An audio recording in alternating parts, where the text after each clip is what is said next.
bags is what we are flagging off today. That translates to over 900,000 bags that we want our farmers to use to apply to their tea.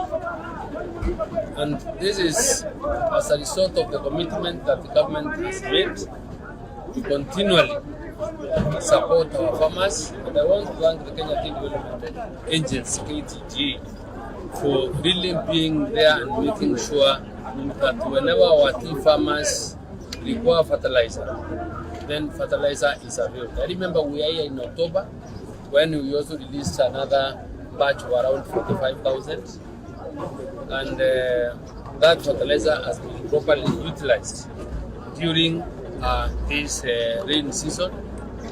Having stepped in to subsidize the cost of fertilizer, the fertilizer that the farmers are buying now is at 2,500. So tunaambia wakulima sababu pesa ama bei ya fertilizer imeenda chini.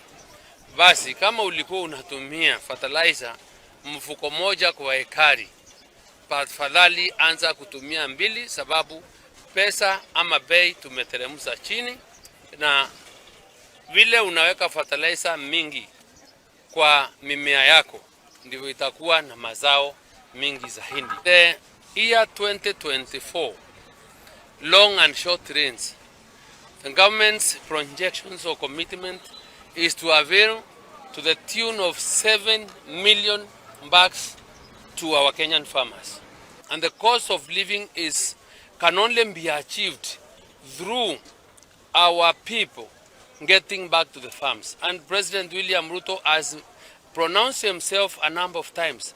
His core business is to support production, is to subsidize production by way of ensuring that the costs of inputs are calmed down so that our farmers are able